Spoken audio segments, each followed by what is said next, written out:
pamilya ang nahihirapang tugunan ang kanilang mga pang-araw-araw na pangangailangan. Karamihan sa kanila ay tahimik na nagpapatuloy sa buhay sa kabila ng mga pagsubok at paghihirap. Ikaw, kabarangay, ano ang nararamdaman mo kapag nakakakita ka ng pamilyang salat na salat sa buhay? Dear Papa Dudut, magandang araw po sa inyo at sa mga kabarangay ninyo. Itago nyo na lamang po ako sa pangalang Bella. At gusto ko pong ibahagi sa inyo ang lahat ng hirap at pagsubok na pinagdaanan ko. Tatlo po kaming magkakapatid sa pamilya namin at nakatira lang po kami sa barong-barong na bahay sa isang squatters area dito sa probinsya.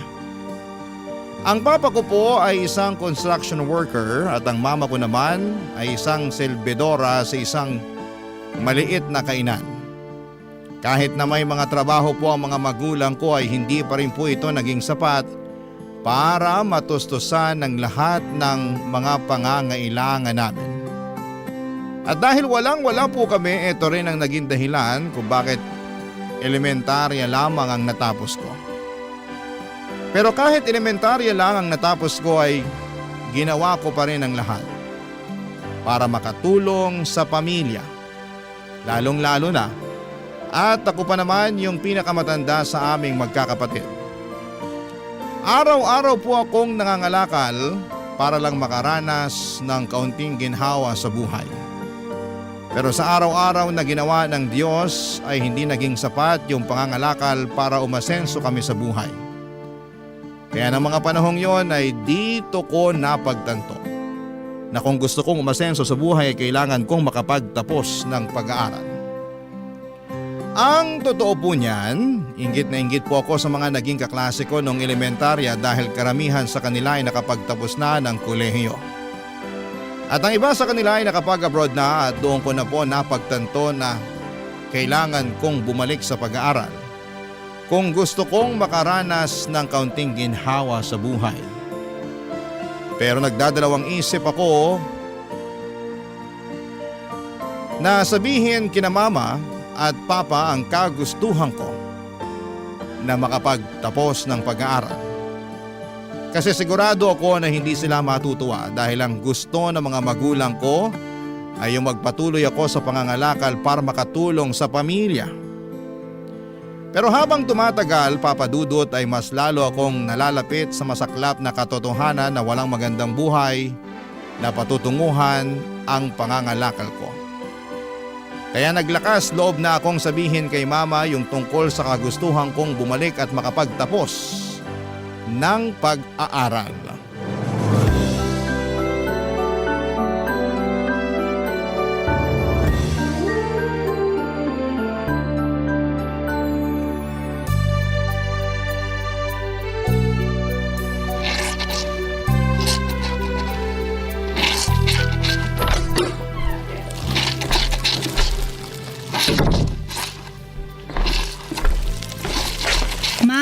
Ba't naglalaba pa kayo? Gabing-gabi na. Oh, Bella, ba't ngayon ka lang? Pasensya na po.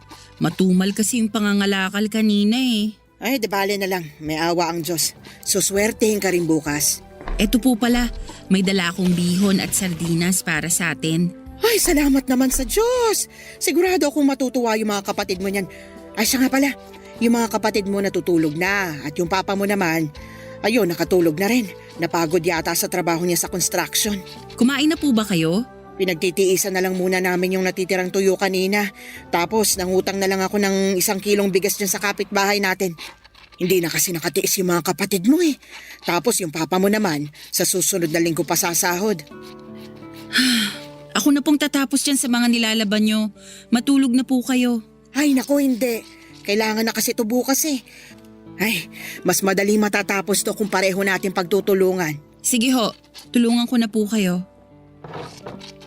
Pero ma, huwag niyo pa rin kalimutan na magpahinga ha. Ay naku, hindi pwede. Tuloy-tuloy yung mga gastusin dito sa bahay, kaya dapat tuloy-tuloy din ang trabaho. Pero baka kayo naman ang magkasakit niyan. Anak, hindi uso sa ating mga mahihirap ang magkaroon ng sakit. Para lang yan sa mga mayayaman. Kayo po talaga. Hirap na nga tayo sa buhay, nagagawa niyo pang magpatawa. Anong gusto mo gawin ko? Maglupasay ako dyan sa sahig habang iniisip kung gaano kahirap ang buhay natin? Hindi naman po sa ganun. Pues kung ganon, tulungan mo na lang kami ng papa mo. Kasi sigurado ako na kapag naubos na yung sardinas at bihon na dala mo, mahihirapan na naman tayo nito. Bati niyo na lang po gamitin yung ibabayad sa inyo dito sa labada. May utang pa ako sa amo ko. Kailangan kong bayaran yun kasi kung hindi, sigurado ako na hindi na ako pauutangin nun. Ma, may gusto sana akong sabihin sa inyo. Ano yon? Gusto ko po sanang bumalik sa pag-aaral. Bella naman, hindi na nga sapat yung kinikita namin ng papa mo. Tapos ngayon, gusto mo pang bumalik sa pag-aaral? Ano ka ba naman? Wala tayong pera para dyan. Kung hindi niyo po kaya, wag po kayong mag-alala. Gagawa po ako ng paraan. Mag-working student po ako. Huwag ka nang magmatigas. Hindi ako makakapayag dyan sa gusto mo mangyari. Ma naman! Ni minsan ba hindi kayo nangarap ni Papa na magkaroon ng maganda at maginhawang buhay? Yung pangarap na yan, para lang yan sa mga mayayaman. Hindi tayo mayaman, Bella. Ayoko na ng ganitong buhay. Kailan po ba kayo matatauhan, Ma? Kapag namatay na tayong lahat sa gutom? At ano namang kinalaman nun sa kagustuhan mo makabalik sa pag-aaral, ha? Dahil yun na lang ang natitira nating pag-asa para makatikiman lang ng konting ginhawa sa buhay. Kaya sige na naman parang awa nyo na, pumayag na kayo. Para din naman sa inyo to eh. Hindi. Mas lalo tayo mahihirapan kung itutuloy mo yung binabalak mo. Alam niyo po ba na nakapagtapos na ng pag-aaral yung mga kaklase ko noong elementarya? Yung iba nga sa kanila nangingibang bansa na eh. Kaya naman pala nagkakaganyan ka. So ano, naiinggit ka? Ganun ba yon? Oo, naiinggit ako sa kanila kasi hindi nila kailangan magtiis sa toyo at kanin. At mas lalo lang akong naiinggit sa kanila kasi hindi nila kailangan mga lakal para makaraos sa pang-araw-araw. Tigilan na natin to, Bella. Naririndi na ako sa mga pinagsasasabi mo. Alam mo, naghahanap ng kasambahay yung kaibigan ng amo ko. Total, nasa edad ka na naman. Siguro panahon na rin para mamasukan ka. Mas gugustuhin ko na lang mga lakal at magpakahirap bilang working student ng sabay kesa mamasukan bilang kasambahay. Ang tanda-tanda ko na, pero elementarya lang ang natapos ko. Ayoko na ng ganitong pakiramdam, Ma. Diyos ko, Bella. Sigurado akong patay na kami ng papa at mga kapatid mo sa oras na makapagtapos ka na pag-aaral. Kaya sige na, huwag ka nang magmatigas. Sasabihin ko na sa amo ko na mamamasukan ka bilang kasambahay dun sa kaibigan niya. Pero Ma... Matulog ka na. Ako na magtatapos ng mga labada ko rito. Sige na, bago pa ako tuluyang mapikon sa'yo. Noong una ay tutol na tutol ako sa gusto ni Mama na pagtrabahuhin ako bilang kasambahay sa kaibigan ng amo niya. Kahit mahirap kami at salat sa buhay, may mga pangarap pa din ako at mga ambisyon na gusto kong maabot. Pero naiintindihan ko rin naman, Papa Dudut, kung bakit ganon mag-isip si Mama. Kasi karamihan sa mga kamag-anak namin ay nagtatrabahong kasambahay o di kaya ay nagtatrabaho sa mga karinderya. At siguro'y yun na rin mismo ang dahilan kung bakit hindi nakikita ni Mama ang halaga ng edukasyon. Wala akong naging kakampi sa kagustuhan kong bumalik sa pag-aaral. Kahit si Papa ay sumang-ayon din sa gusto ni Mama na pagtrabahuhin ako bilang kasambahay. Kaya wala akong naging choice kung hindi ang mamasukan bilang kasambahay. Lalo na noong makita kong naapektuhan na rin ang mga kapatid ko sa sitwasyon namin. Kasi may mga pagkakataon na nagkakasakit na sila dahil sa gutom. Siguro kung naging only child lamang ako ay hindi ako papayag na mamasukan bilang kasambahay. Pero mahal ko yung mga kapatid ko at ayokong maranasan nila yung hirap na dinanas ko. Kaya naman kahit mahirap ay pumayag na lamang ako na maging kasambahay para makatulong sa pamilya namin. 3 oras ang layo ng bahay kung saan ako namasukan bilang kasambahay. Sa totoo lang ay sobrang kinakabahan ako noon. Kasi sanay akong mangalakal pero hindi ako sanay na mamasukan bilang kasambahay. Bukod pa doon ay maraming balita sa TV tungkol sa mga kasambahay na pinagmamalupitan o inaabuso ng mga amo nila kaya mas lalo lamang akong natakot. Ipinapasa Diyos ko na lamang ang magiging kapalaran ko bilang kasambahay. Ipinagdasal ko na lamang na sana hindi ako matulad sa mga kasambahay na nakikita ko sa TV na minamaltrato at hindi pinapasahod ng maayos.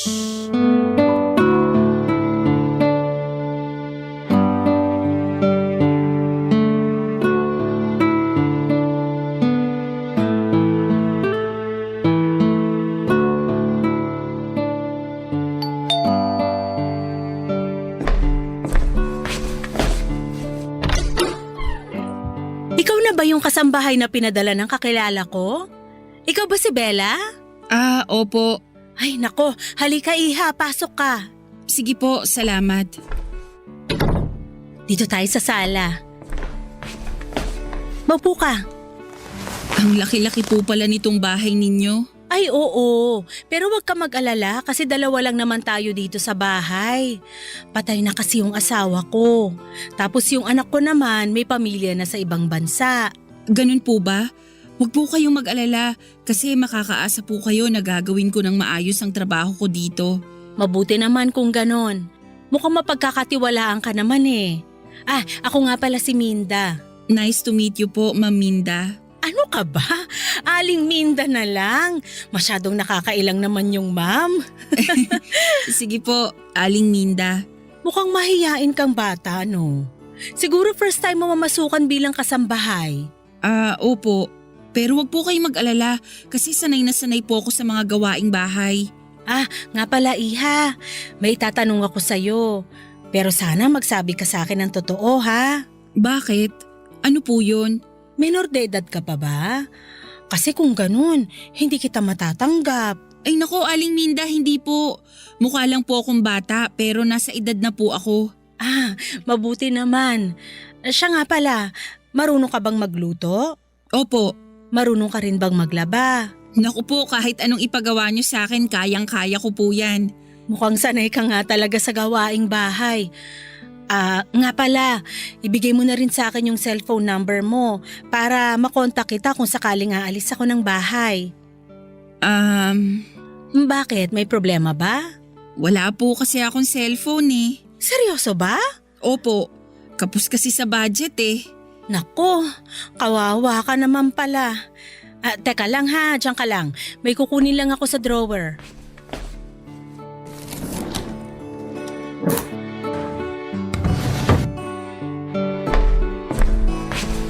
Eto. Aling Minda, para saan po tong cellphone? Sa'yo na yan. Seryoso po kayo? Oo, bigay sa akin ng anak ko yan. Matagal nang nakatambak yan sa drawer ko eh. At matagal-tagal ko na rin hindi nagagamit.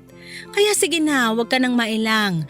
Tanggapin mo na. Naku, salamat po talaga dito ha.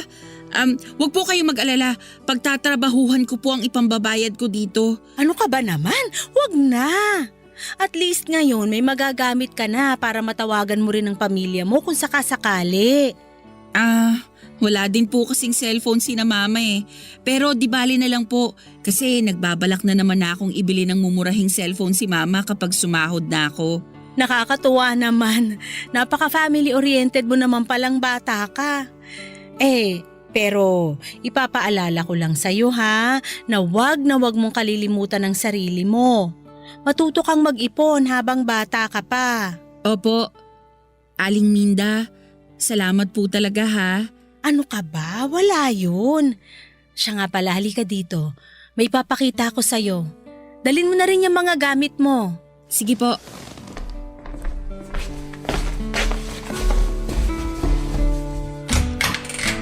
Ito ang magiging kwarto mo. Diyos ko! Oh, bakit? Hindi mo ba nagustuhan? Ang laki naman po ng kwarto. Ang totoo po niyan, mas malaki pa tong kwarto kaysa sa buong bahay namin eh. Aling Minda, nakakailang naman po kung dito po ako matutulog. Sa sala na lang po kaya ako. Ano ka ba naman? Sa tingin mo ba talaga patutulugin kita sa sala? Bakit ka umiiyak? Wala po. Sobrang saya ko lang talaga. Ikaw talaga? Nga po pala, sisimulan ko na yung mga gawain dito. Nako, ipagpaliban mo na muna yan. Alam kong pagod ka sa biyahe, kaya magpahinga ka na lang muna. Sa makalawa ka na magsimula, okay? Papa Dudut, sobrang saya ko talaga noong araw na yon. Parang nanalo ako sa loto dahil sobrang bait at maalaga ni Aling Minda sa akin. Doon ko rin po na-realize na kahit mahirap kami ay may awa pa rin pala ang Diyos sa amin. Kahit na hindi ko pa natutupad ang pangarap ko makatapos ng pag-aaral ay ramdam ko na panalo na ako sa buhay dahil hindi nagkulang si Aling Minda sa akin. Hindi niya ako trinato bilang kasambahay, kundi parang anak na rin niya. Patay na kasi ang asawa niya at yung anak niya ay may sarili ng pamilya sa Canada. Kaya lahat ng pagmamahal at atensyon niya ay ibinuhos na niya sa akin.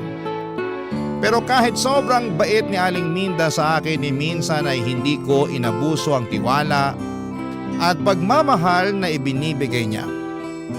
Kahit na paminsan-minsan ay nagiging spoiled na ako, kay Aling Minda ay palagi kong sinisiguradong nagagawa ko ng maayos ang lahat ng gawaing bahay. Pinapanatili kong malinis ang bahay at minsan ay hindi ko pinapahirapan o binibigyan ng sakit sa ulo si Aling Minda. Noong sumahod na ako ay sobrang natuwa ako dahil dinagdagan pa niya yung pera na ibinigay niya sa akin. Agad-agad ko po itong pinadala kay mama yung sahod ko para makabili siya ng murang cellphone. At para na rin may pangtustos siya sa iba pa naming pangangailangan sa bahay.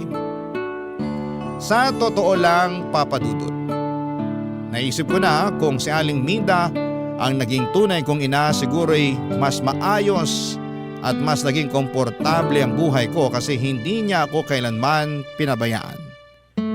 Palagi niyang sinisiguradong nakakain ako ng maayos at nakakakuha ng sapat na pahinga. Samantalang si Mama madalas ay tumatawag lamang sa akin para manghingi ng pera. Papa Dudut. Barangay Love Stories. Barangay Love Stories. Habang tumatagal ay mas lalo ko lang nararamdaman na wala nang pakialam si Mama sa akin. Dati nagagawan niya pa akong tawagan para kumustahin. Pero ngayon ay tumatawag na lamang siya kapag sumasahod ako para humingi ng pera. At ganon din si Papa. Wala akong magawa kasi hawak nila Mama at Papa ang mga kapatid ko. At kung hindi dahil sa mga kapatid ko, sigurado akong matagal ko nang pinutol ang ugnayan ko sa sarili kong mga magulang. Isang araw ay dumalaw ako sa bahay namin at sobrang nalungkot ako nang makita ko ang mga kapatid ko na tinitipid at kinakain yung toyo at kanin. At mas lalo lang akong naiyak nang malaman ko na ginagamit pala nila Mama at Papa yung perang pinapadala ko para sa amin sa pagtaya sa loto.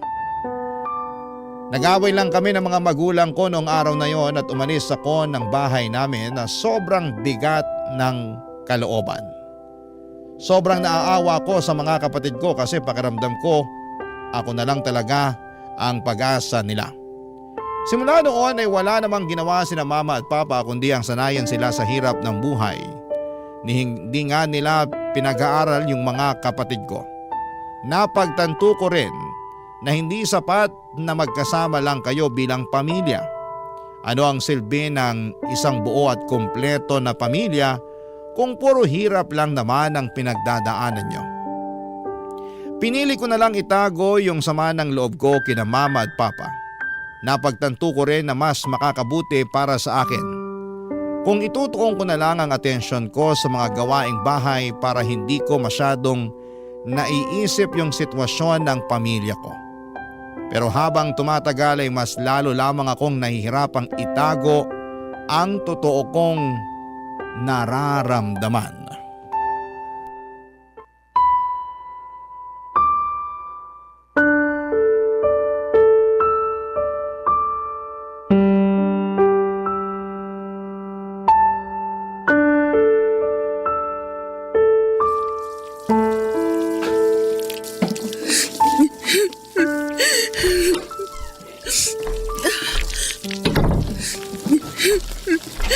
Uy, Bella! Tamang-tama, bumili ako ng fried chicken at spaghetti. Halika dito, sabayan mo na akong kumain. Oh, halika lang. Umiiyak ka ba? Naku, Aling Minda, pasensya na po kayo. Wala po to. Mamaya mo na tapusin yung mga hinuhugasan mo. Maupo ka nga muna dito.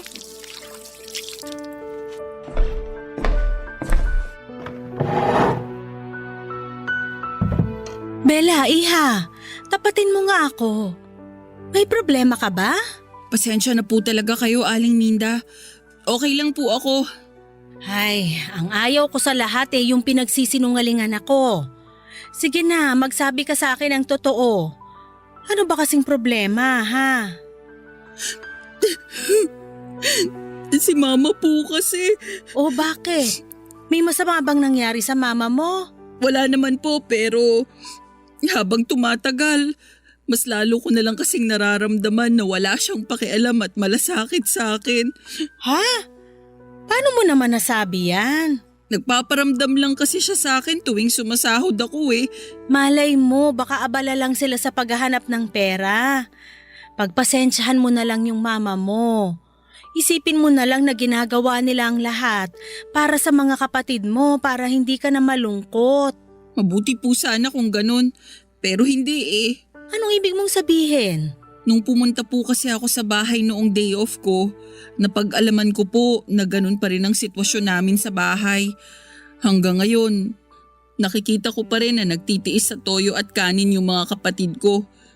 Tapos sa loto lang po napupunta yung perang pinapadala ko kina mama. Iha naman, ba't ngayon mo lang sinabi sa akin to? Ang totoo po niyan, wala naman po sana akong balak na sabihin sa inyo to eh. Pero Tahan na, iha. Ganun talaga ang buhay, parang gulong. Minsan nasa ibabaw, minsan nasa ilalim. naku po Aling Minda, pakiramdam ko nga po palagi na lang akong nasa ilalim eh. Pero palagi mo ring tatandaan na patuloy pa rin tong umiikot. Kaya wag na wag kang panghihinaan ng loob. Kapit lang, ha? Salamat po talaga. Alam niyo po, napagaan niyo ang loob ko. Hindi man ako sinwerte sa pamilya ko, pero di bali na lang po. Kasi swerte naman ako sa amo ko. Nako, ikaw talaga ng bola ka pa. Hindi ka na iba sa akin. Ang totoo niyan, miss na miss ko na yung anak ko na nasa Canada ngayon. Pero simula nung namasukan ka sa akin, nawala na yung pangungulila ko sa anak ko. At ganun din po ako sa inyo, Aling Minda. Simula noong namasukan ako sa inyo, nakalimutan ko po yung sakit at paghihinagpis na pinagdaanan ko kay mama. Kasi tuwing kasama ko po kayo, parang kayo na rin po yung mama ko. Napupunan niyo po yung lahat ng pagkukulang ni mama sa akin. Nako, tigilan na nga muna natin tong drama na to. Pasensya na po talaga. Kumain na lang muna tayo. Sige po. Nga pala, matanong lang kita. May bala ka pa bang bumalik sa pag-aaral? Yun na nga po eh. Matagal ko na pong pangarap na makapagtapos ng pag-aaral pero dahil kapos kami sa pera, hindi na ako nakatungtong ng high school. So ibig mong sabihin, elementary lang yung natapos mo? Parang gano'n na nga po. Naku Bella, sobrang mahalaga na nakapagtapos ka, iha. Kung hindi ka nakapagtapos, mahihirapan kang makamove on sa buhay. Iba pa rin yung nakapagtapos kasi dito ka nagkakaroon ng mga opportunity para magkaroon ng mas magandang buhay. Kaya ikaw, pagdating ng panahon, sana tapusin mo yung pag-aaral mo, ha? Siyempre naman po, Aling Minda. Sa katunayan nga, may naitabi na po akong ipon. Talaga ba? Opo, nang dahil na rin sa inyo. Hindi po kasi kayo kuripot tuwing nagbibigay kayo ng sahod eh. Naku, wala yun. Ano ka ba? Deserve na deserve mo yung binibigay ko sa yung sahod. Kasi nakikita ko yung sipag mo sa pagiging kasambahay ko. Alam mo ba na yung dati kong kasambahay dito? Naku, sobrang tamad. Kailangan ko pang utusan para lang gumalaw. So ano pong nangyari sa kanya? Ayun, pinalayas ko. Naku, kawawa naman pala. Mabuti na lang talaga at ginawa ko yon. Kasi kung hindi, malamang hindi kita makikilala. Kung sa bagay.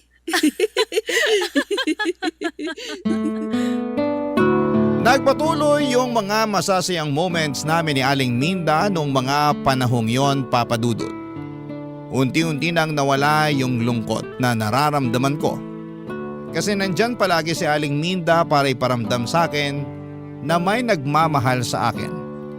At may tao pa palang nagmamalasakit sa akin. Habang pinaparamdam sa akin ni Aling Minda yon, kabaliktaran naman ang nangyayari kay Mama. Ganon pa rin siya. Tumatawag lamang o nagpaparamdam lang kapag sumahod na ako. Nung unay nahirapan akong tanggapin yon, pero habang tumatagal, unti-unti ko na ring na-realize na hindi na talaga magbabago si Mama. Mahirap mang tanggapin ang katotohanan, pero kailangan.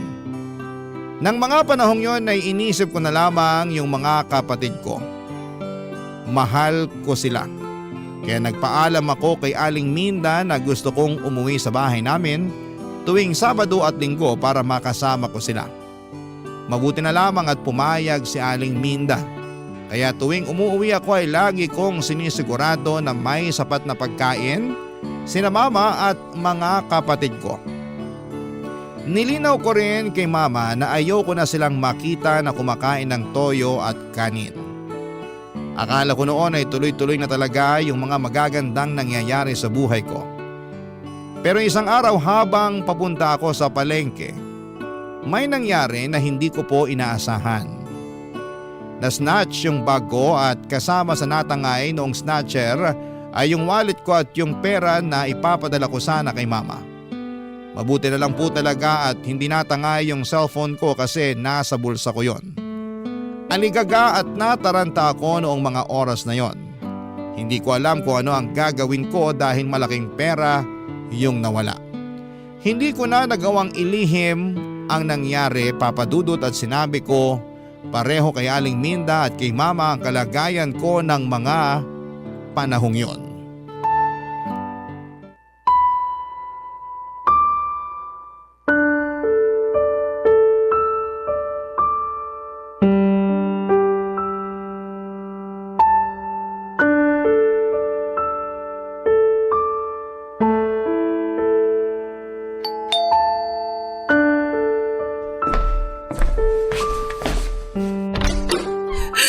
Bella! Kuya! Ano nangyari sa'yo? Bakit ka umiiyak? At ba't mukhang takot na takot ka? Aling Minda. Kumalma ka nga! Ano ba kasing nangyari sa yung bata ka? Aling Minda. Sorry po talaga. Ay, maupo ka nga muna dito sa sofa. Sabihin mo na sa akin kung anong nangyari sa'yo. Mapagkakatiwalaan mo ko. Ano ba kasi yon para matulungan kita? Aling Minda, tinangay po kasi nung snatcher yung bag ko. Ano? Pasensya na po talaga. Hindi ko na po nabili yung pinapabili ninyo sa akin sa palengke. Kasi natangay na rin ng snatcher yung perang binigay niyo sa akin. Diyos ko! Sorry po talaga, Aling Minda. Ano ka ba naman? Ang importante, ligtas ka. Mabuti na lang talaga at walang masamang nangyari sa'yo. Huwag mo nang isipin yung perang tinangay nung snatcher, ha? Hayaan mo na, pera lang yon. Salamat po talaga. Pero si Mama po kasi. Bakit? Anong problema sa mama mo? Natangay din po nung snatcher yung perang ipapadala ko sana sa kanya. Sigurado kung maiintindihan ka ng mama mo, Bella. Matutuwa yun na ligtas ka. Sana nga po. Aling Minda, labas muna ako saglit ha. Tatawagan ko lang si Mama. O sige.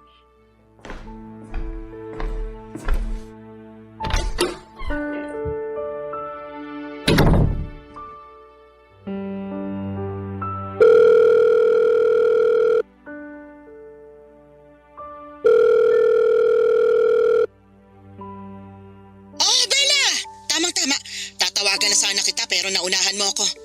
Ma, may sasabihin po sana ako sa inyo. Bakit? Ano yon? Ma, Hindi po muna ako makapagpapadala sa inyo. Ano? Pambihirang buhay to. At bakit naman, Aber? Tinangay po kasi nung snatcher yung wallet ko eh. Tanga-tanga mo naman. Hindi mo na ba talaga ginagamit ang utak mo, ha? Sandali lang. May utak ka nga ba? Alam mong may laman na pera yung wallet mo pero hindi mo iningatan.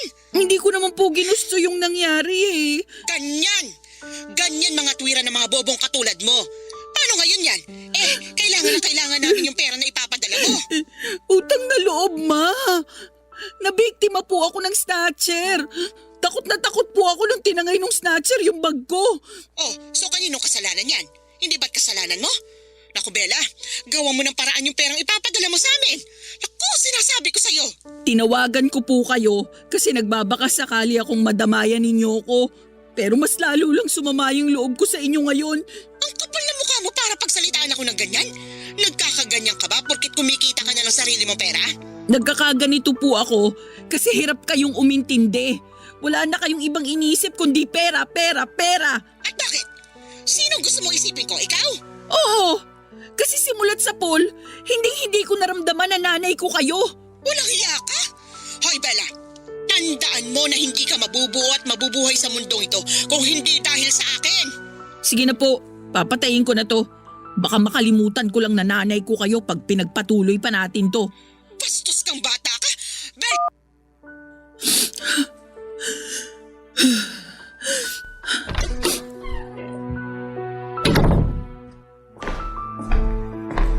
O Bella, ba't namumulay ang mga mata mo? Pasensya na po kayo, Aling Minda. Huwag niyo na lang po akong intindihin. Siguro hindi naging maganda yung usapan niyo ng mama mo, no? Nako, huwag kang mag-alala. Pahihiramin na lang muna kita ng pera para may maipadala ka sa mama mo. Huwag na po, Aling Minda. Sigurado ka ba? Opo, masyado na po kayong maraming naitulong sa akin. Ang kapal naman po ng mukha ko kapag tinanggap ko pa yung inaalok nyo. Sige, pero ganito na lang ha. Bibili tayo ng mga groceries para may maibigay ka sa mga kapatid mo ngayong weekend pag uwi mo. Okay na ba yon? Aling Minda, maraming salamat po talaga. Ano ka ba naman? Maliit na bagay. Hindi ko po talaga alam kung anong gagawin ko kapag wala kayo. At hindi ko rin alam kung anong gagawin ko kapag may nangyaring masama sa'yo. Basta simula ngayon magdodoble ingat ka na ha. Opo. Nang mga panahong yon, Papa Dudut ay napapagaan pa ni Aling Minda ang nararamdaman ko. Pero habang tumatagal ay hindi na naging sapat yung pagdamay sa akin ni Aling Minda. Kasi tuluyan na akong kinain ng depression. Nung una'y nagagawa ko pa ng maayos ang mga gawaing bahay. Pero habang tumatagal, unti-unti na akong nawawala ng gana sa buhay. Pero kahit na sobrang bigat na ng nararamdaman ko, pinilit ko pa rin na magtrabaho. Pero bigla-bigla na lamang akong napapaiyak ng walang dahilan. At habang tumatagal ay napagtanto ko na malalim at matindi ang sugat na iniwan ni Mama sa puso ko. Isang sugat na hindi niya kailanman maiintindihan. Dumating din sa puntong hindi na ako dumadalaw sa bahay namin kasi pakiramdam ko. Kapag nakita ko pa ang pamilya ko ay lalo lamang akong malulubog sa lungkot at depression.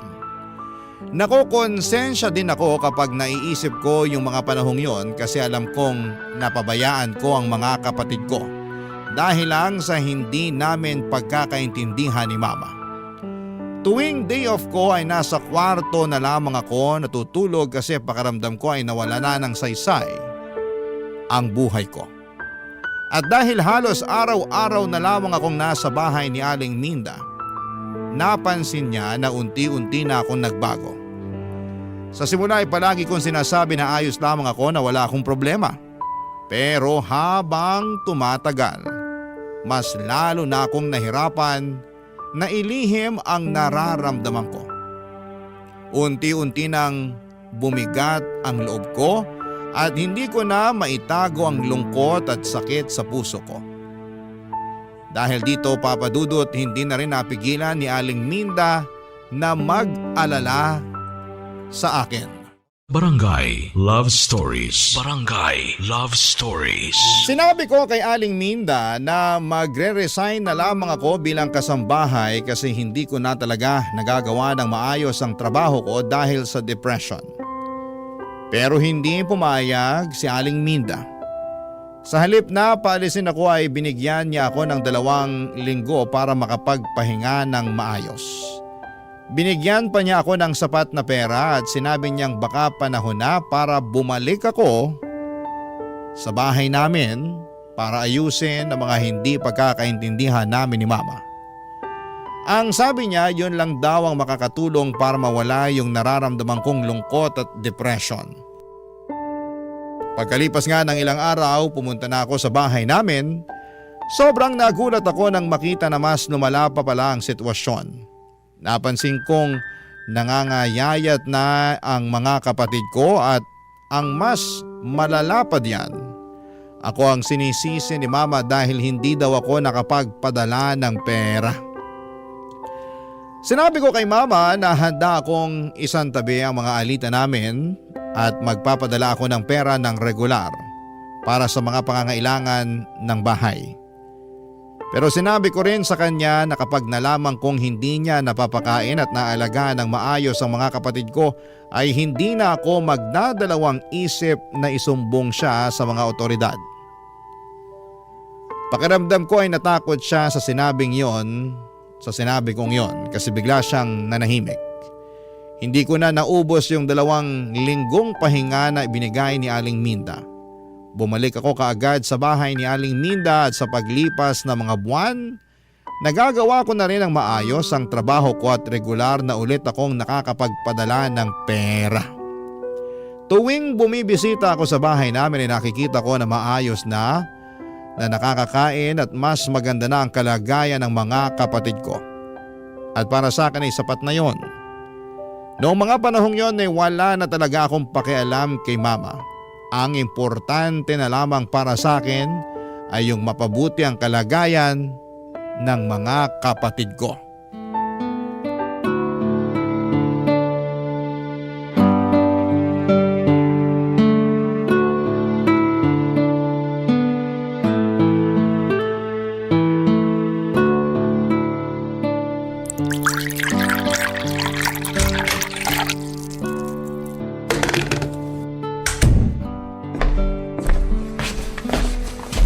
Aling Minda, good morning po. Good morning din sa'yo, Iha. Magkape po muna kayo.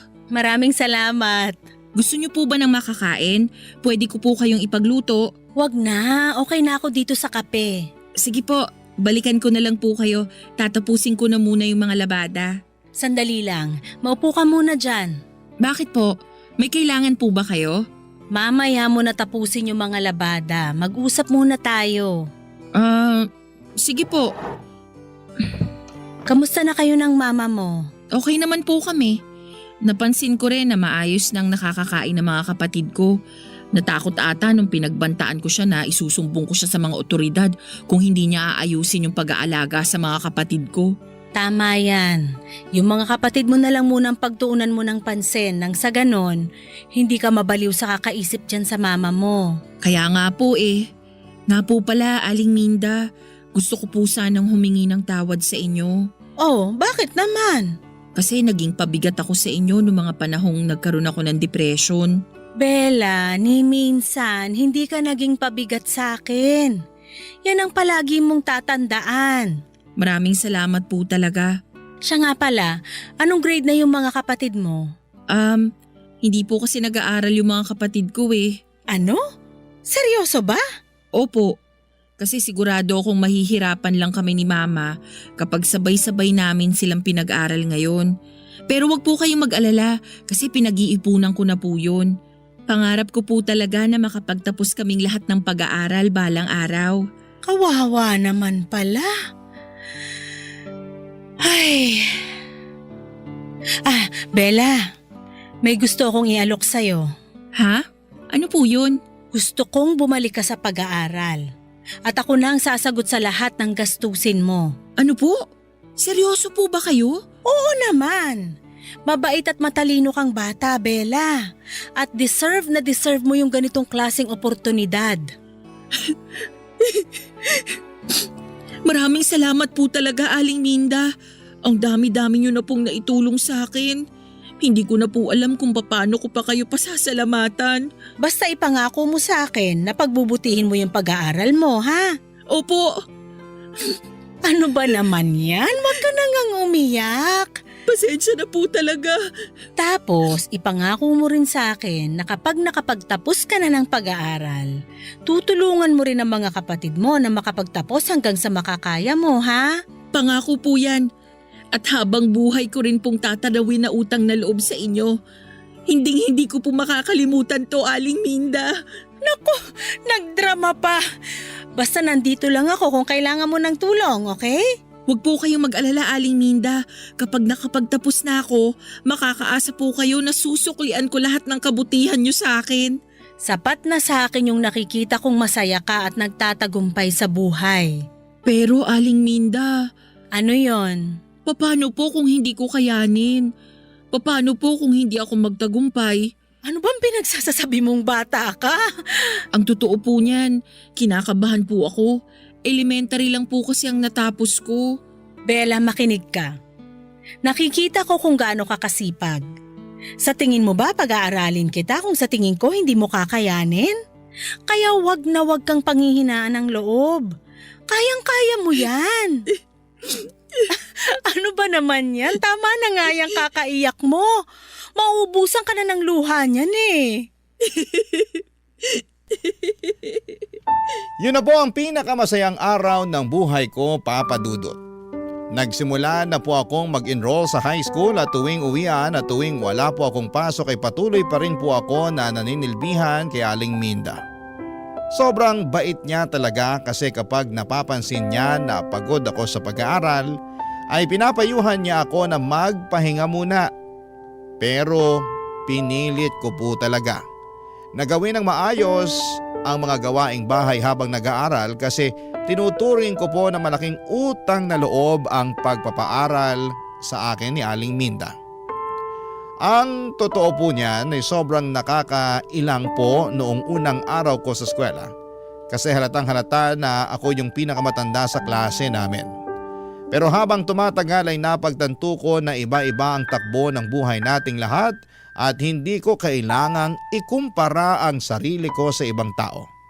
Natutunan kong maging matatag at magtiwala sa sarili kahit na medyo iba yung landas na tinatahak ko kumpara sa mga naging kaklase ko. At isa pa, Papa Dudut, hindi nawala yung kontrabida kong nanay kasi mas lalo lang siyang nagalit noong napag-alaman niya na babalik na ako sa pag-aaral. Nag-alala siya kasi baka hindi na daw ako makapagpadala ng pera sa kanya. Pero nilinaw ko kay mama na kahit nag-aaral ako ay bibigyan pa rin ako ng sahod ni Aling Minda at patuloy pa rin akong maninilbihan. Kaya makakaasa siya na regular pa rin na magpapadala ako ng pera sa kanya. Pinilit kong patunayan sa kanya na kaya kong pagsabayin ang pagtatrabaho at pag-aaral para sa kinabukasan namin ng mga kapatid ko. Aaminin ko rin po na habang tumatagal, mas tumindi lang ang galit at tampo ko kay mama. Ang tingin po kasi niya sa akin ay parang isang alkansya lamang na pwede niyang basagin kung kailan niya gusto. Pero sa kabila ng lahat ng iyon ay pinili ko pong huwag na lamang magpakaalipin sa sama ng loob. Patuloy na lang akong nag-focus sa sarili ko at sa mga pangarap ko para sa kinabukasan. Lagi ko rin pong iniisip ang mga kapatid ko na kahit na anong mangyari kailangan kong maging matatag, hindi lang po para sa sarili kundi para na rin sa kanila. Lumipas ang ilang taon ay nakapagtapos na rin po ako ng high school sa wakas. Hindi po naging madali yung mga pinagdaanan ko pero proud na proud ako sa sarili ko kasi kinaya ko yung hirap at pagod na kinailangan kong pagdaanan bago ako nakapagtapos ng high school. At ngayon po ay mas matibay at buo na ang loob ko na harapin ang mga hamon ng buhay dahil napatunayan ko sa sarili ko na kaya kong magtagumpay kahit anumang pagsubok ang pagdaanan ko.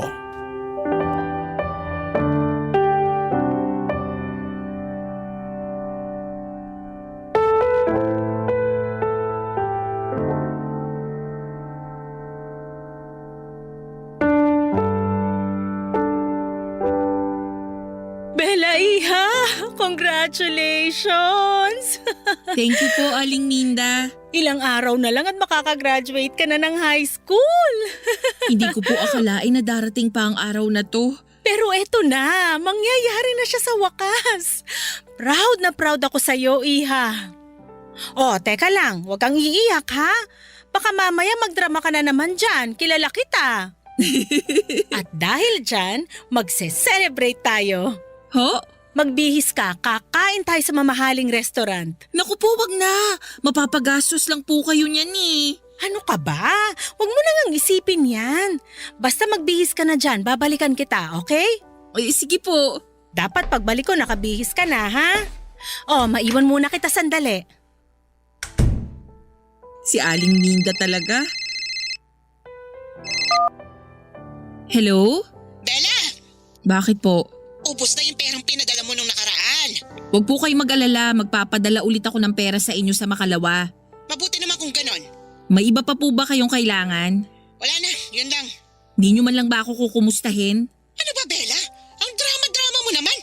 Ay, marami pa akong kailangan gawin dito sa bahay. Alam nyo man lang ba na papalapit na yung graduation ko? Ano? Teka lang. Paano ko naman malalaman hindi mo naman sinabi sa akin na gagraduate ka na pala? Talagang hindi nyo malalaman. Kasi ni minsan hindi kayo nag-abala na kumustahin ako. Kasi ang tingin nyo lang sa akin, parang ATM na pwede nyong pagkunan ng pera kung kailan nyo gusto. Bella, anak, congratulations. Huwag ka na magtampo sa akin, oh. Sige nga po, bigyan nyo po ako ng isang magandang rason para hindi ako magtampo sa inyo. Dahil nanay mo pa rin ako. Pero ni minsan hindi kayo naging nanay sa akin. Ang yabang-yabang mo naman. Porket nakapagtapos ka na ng pag-aaral, nagkakaganyan ka na? Wala pong kinalaman yung graduation ko sa tampo ko sa inyo. Yung sa akin lang naman po, sawang-sawa na ako sa pinaparamdam nyo sa akin. Kapal ng mukha mong babae ka? Naka-jackpot ka lang ng amo na may kaya? Akala mo kung sino ka na? Yung amo na sinasabi nyo, ang nagsilbing nanay ko sa mga panahong hindi kayo nagpakananay sa akin. Ah, talaga ba? Bakit? Dahil mayaman siya at mahirap lang kami ng papa mo? Ganun ba yon? Hindi! Dahil sa kanya ko lang naranasan yung pagmamahal ng isang tunay na ina. Siya ang pumuno ng lahat ng pagkukulang ninyo. Nung mga panahong pinaparamdam nyo sa akin na wala akong silbi at wala akong kwenta, pinaramdam ni Aling Minda sa akin na may mararating pa pala ako sa buhay. Siya lang ang naniwala sa akin noong mga panahong patuloy nyo akong minamaliit at pinagsasalitaan ng masasama. Wala kang utang na loob? Ang kapal na mukha mo para pagsalitaan ako ng ganyan. Umayos ka, Bella, ha? Bawas-bawasan mo yung tabas ng dila mo kundi puputulin ko yan. Ngayong nakapagtapos na ako ng high school, mag-working student ako para makapagkolehiyo. Uupa ako ng maliit na boarding house at higit sa lahat, kukunin ko na yung mga kapatid ko. Diyos may patawarin. Ang yabang-yabang mo. Bakit? Kaya mo na bang buhayin ang mga kapatid mo, ha? Sigurado akong mahihirapan ako sa gusto kong mangyari. Pero hindi ako makakapayag na gawin nyo sa mga kapatid ko yung ginawa nyo sa akin. Kaya gagawin ko to ng paraan hanggat sa makakaya ko. At bakit? Ano ba ginawa ko sa'yo, ha? Diyos ko ma, ginawa nyo akong alkansa at paulit-ulit nyong binabasag. Nanay mo ako at anak lang kita, kaya dapat lang. Matanong nga kita ma, kailan mo ba ako huling kinumusta? Kailan ba yung huling nagtanong ka kung okay lang ba ako? Kailan yung huling tumawag ka na hindi binabanggit ang tungkol sa pera? Kailan?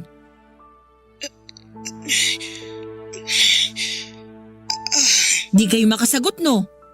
Pues ako na po ang sasagot para sa inyo. Kasi ni minsan, hindi nyo ako naisip. Sige na po, tatawagan ko na lang kayo ulit kapag handa na yung pera ninyo. Siguro'y marami sa mga kabarangay ninyo ang iisipin na mayabang o hambog ako, Papa Dudut. Pero tiniis ko po ang pang-aabuso ni Mama sa akin ng ilang taon. Siguro kaya ko nagawang sagutin si mama ng ganon kasi napuno na ako sa pagmamalupit niya sa akin at may hangganan din naman ang pasensya ko. Pero sa puntong ito ay handa na akong manindigan at ipagtanggol ang sarili ko laban sa mga taong umaabuso sa akin. Lumipas ang ilang araw at sa wagas ay nakapagtapos na rin po ako ng high school.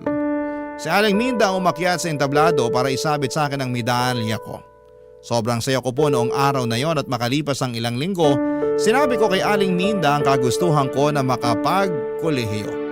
Umupa ng maliit na murang boarding house, maging working student at higit sa lahat ay kunin ng mga kapatid ko. Noong una ay sobrang nagulat si Aling Minda dahil alam niyang hindi ito magiging madali kasi hindi naman daw kalakihan ang allowance na natatanggap ng mga working student at sigurado din siya na may hirapan lamang ako sa pag-aaral ko kung maghahanap pa ako ng additional income. Kaya makalipas ang ilang araw, inalok ako ni Aling Minda na handa raw siyang tulungan ang mga kapatid ko. Nung una ay tumanggi ako pero nagpumilit siya hanggang sa pumayag ako. Napagkasunduan namin ni Aling Minda na kapalit ng pagpapatira niya sa amin ng mga kapatid ko sa bahay niya ay patuloy pa rin ako na maninilbihan sa kanya kahit na nagwo-working student ako. Ngayon po ay nasa kolehiyo na ako at nag-aaral sa kursong Mass Communication. Ang mga kapatid ko naman ay pinag-aaral na din ni Aling Minda at para makabawi ay sinisigurado kung palaging maayos at malinis ang bahay. Sobrang saya ko dahil mukhang nagkakasundo si Aling Minda at ang mga kapatid ko. Siguro hindi na siya nagdalawang isip na kupkupin sila dahil hanggang ngayon ay nangungulila pa rin siya sa anak niya na nasa Canada. At nang kinuha ko ang mga kapatid ko kay Mama, hindi na po siya tumanggi. Siguro ay alam na niya na mas magiging magaan ang buhay nila ni Papa kung wala na silang pinapakain. Kaya pumayag din sila na kunin ko ang mga kapatid ko. Hanggang ngayon ay wala pa akong kontak kina Mama at Papa at wala rin akong balak na kausapin sila. Panahon na lamang ang magsasabi kung kailan ko sila muling mapapatawad. Papa Dudut, dito ko na muna tatapusin ang kwento ko at maraming salamat po at binigyan ninyo ako ng pagkakataon na maibahagi sa inyo at sa mga kabarangay ninyo ang pinagdaanan ko. Ang inyong forever kapuso at kabarangay, Bella. Kwentuhan naman tayo dito sa comment section.